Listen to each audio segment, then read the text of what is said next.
you very much for coming to the show. I started my tour in September. Before that, I did some previews up and down the UK. I did a preview in a place called Preston. Are we aware of Preston? Yeah. I parked my car. I don't know if this is a good indication of what people are like in Preston, but I parked my car outside of the venue, and as I walked into the venue, a man offered me anal sex.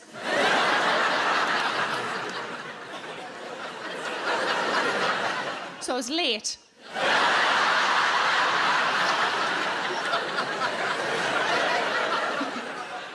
I was going to say I'll tell you a bit about me, but I think I just have.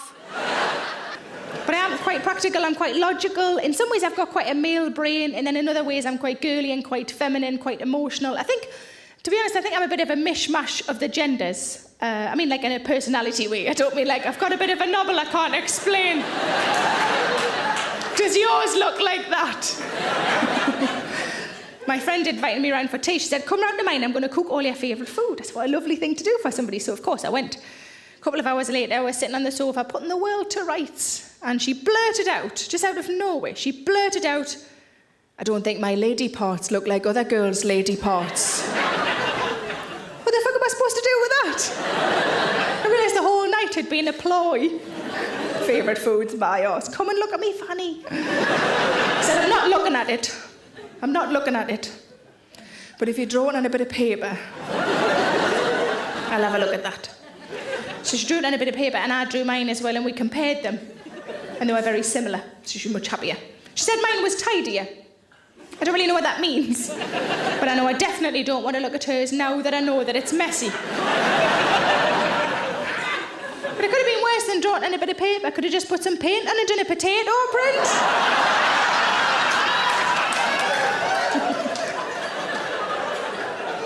Sometimes I wouldn't even need the paint.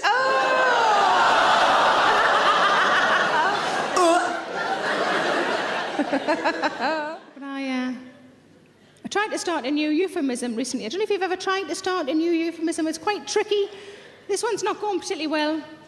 I'll tell you anyway. The euphemism is this. I see there's some leftover pie in the fridge. Which is a euphemism for cunnilingus. There was a few people are explaining cunnilingus to each other. I was trying to think of a mime that I could do, but the only one I could think of was this.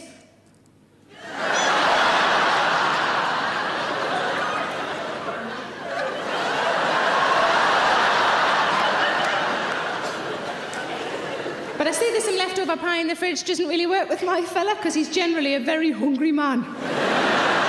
As soon as he realises that there's no actual pie in the fridge, a light goes out in his eyes. I did the show in Stockton, and there was a lady at the front saying, I use that euphemism, and I thought, you bugger, it's spreading like wildfire.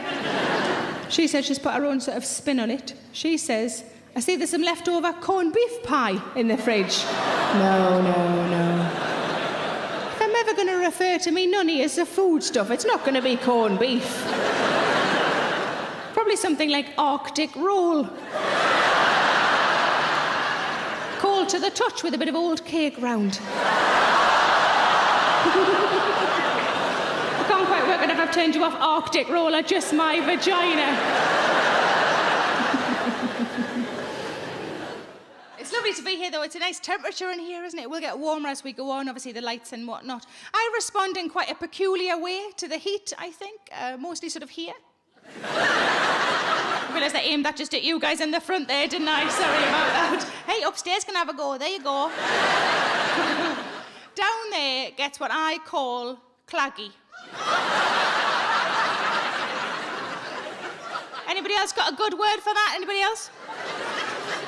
Moist. Who said moist? Moist is a good word. What was that one? Sticky. There was a lady the other day said, what you've got there is LDF. I said, what does LDF stand for? She said, long day, Fanny.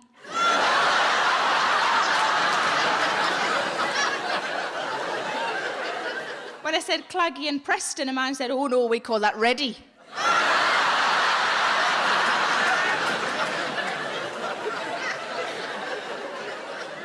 But what I do when it gets moist and sticky, I just do a plie. a massive ballet dancer, but if I was a ballet dancer, I would clearly be a massive one. I just do that. You only get a couple of seconds relief because it mostly just slicks back together.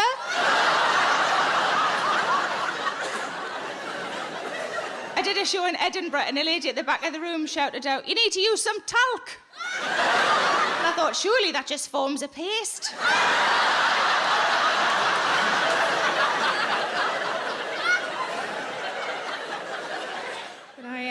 I tend not to see my friends of an evening because I work most nights. So I see my friends, we go out for lunch, and I really like it. I like going out for lunch with my friends.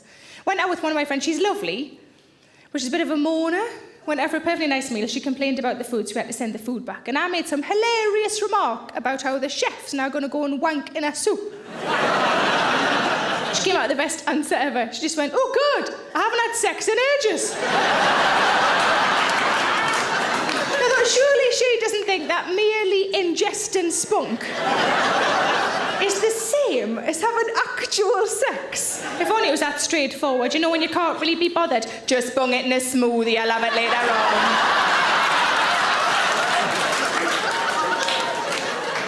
Could be one of me 5 a day. But something I probably should have pointed out before now that you might have noticed is that I really love swearing. Oh, you've noticed, that's good. Because I can't swear when I'm on the radio or the telly, so I have to make up for it elsewhere, like on stage and sometimes in Top Shop. Well, I can't get a tit in any of their clothes. I don't know what your local branch is like, but mine has a floor that's just accessories, as if they've gone, "You're too fat for our clothes, have yourself a scarf." The last time I was in, this is the kind of jewellery that I like, sort of elastic plastic, kind of that sort of thing, quite cheap and cheerful. And I was trying something very similar to this one, and I couldn't get it past my knuckles. And the friend that I was with, she went, "Oh my God, you're like an actual giant." Fuck off. Do we like swearing? Does Chiefy like swearing? Anybody doesn't really like swearing? Ah, fuck off. No. I particularly like the word Wow, that separates the men from the boys, doesn't it? Well, I like swearing, but not that one. No, it's fair enough. I've got a friend who doesn't like the word. She said, "We don't use that word in our house. We don't like that word in our house. We call that, see you next Tuesday." Have you heard this, that people call it this? Which really pisses me off. Because technically that would be SYNT. So not only is she scared of swearing, she's also fucking illiterate. But she said, "How would you like that word just shouted at you?" And I said, "Sort of depends what's happening at the time."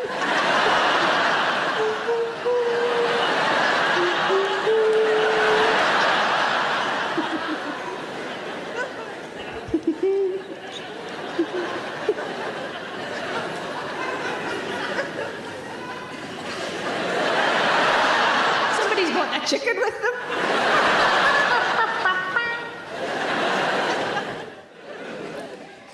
But I do sometimes struggle with sleeping as well. Just occasionally I have the odd bout of insomnia, and I thought maybe I'll buy a CD and get these CDs currently that have got soothing sounds and music on. I thought maybe I'll get one of those that might help us drift off to sleep.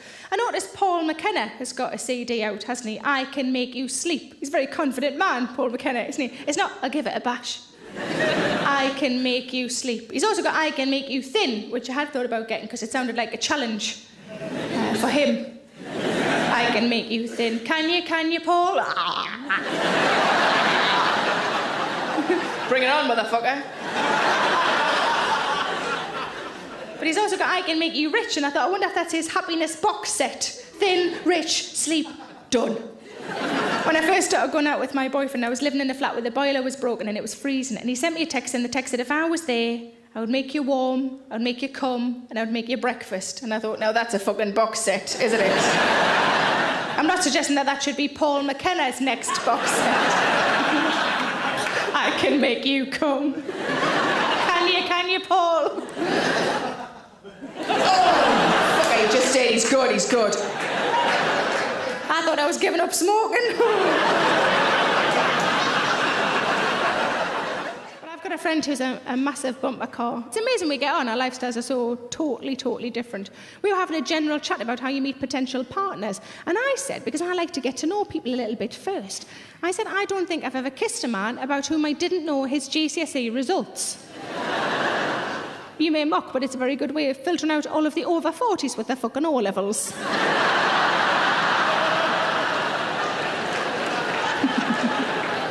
My friend said, is that true? And I said, yeah. And he said, oh my God. He said, I've had sex with people I haven't even seen. But my friend has what I think is a dangerous lifestyle. He thinks it's exciting, but I think it's dangerous. For me, exciting's when you start a new tea towel. I love it. It's been in the cupboard. It's all clean. It's got no bean juice on it. Fucking love it.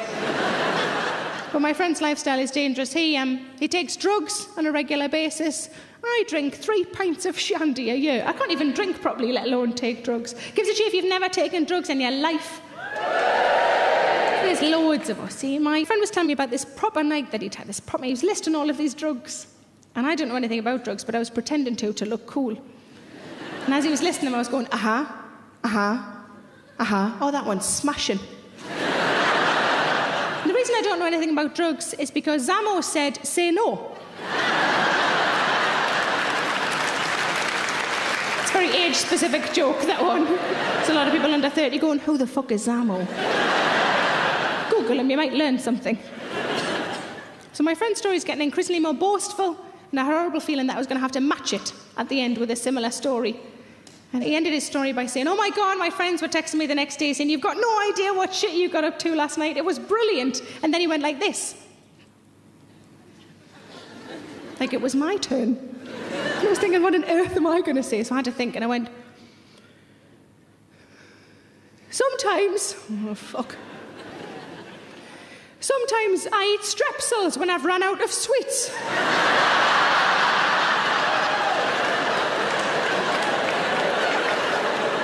I'm not proud.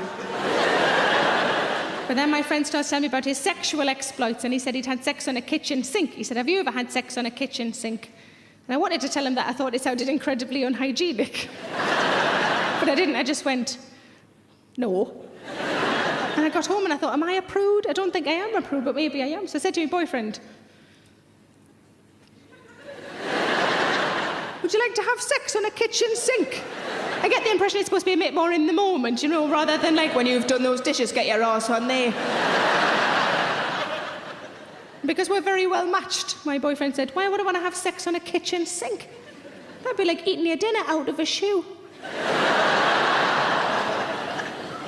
Then my friend said he'd had sex on a plane. He said, have you ever had sex on a plane? I said, I've not had sex on a sink, and that's in me flat. What do you reckon? And he said, I've had sex on a plane. He said, that's dangerous, that's exciting. I said, well, I suppose it is. But I think having a massive shit with a queue outside on a plane is more dangerous.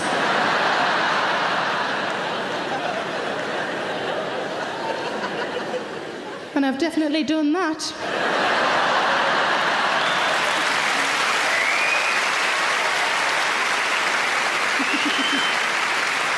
And from the clapping, I can tell I'm not the only one. We're all members of the Pile High Club. I was going to start off with a bit of advice. I'm not really very good at giving out advice. I give an example of how.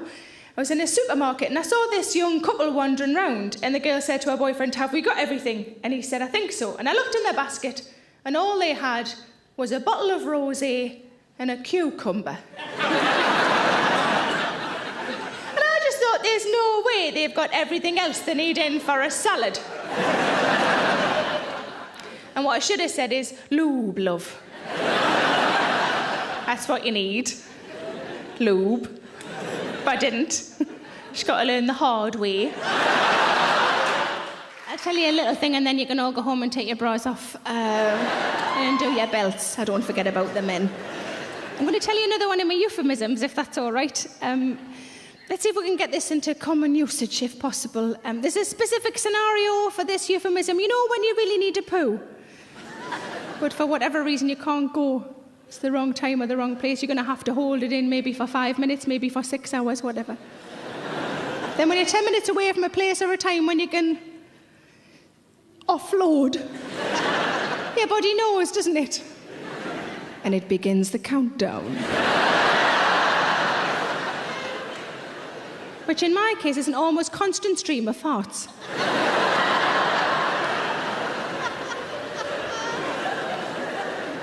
This is where you join the scene. I'd been on trains and in meetings all day. I burst through my front door, just wanted to go on my own toilet. There's nothing wrong with that, is there? Boyfriend was in the living room. He came out in the hallway and he went, "How's your day been, love?" And I needed to very quickly tell him that we weren't going to be chatting straight away.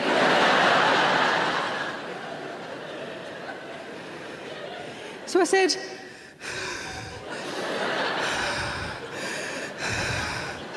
"I'm sorry, love. I can't talk right now. The trailers have started." You've been lovely. Thank you very much for coming. Good night.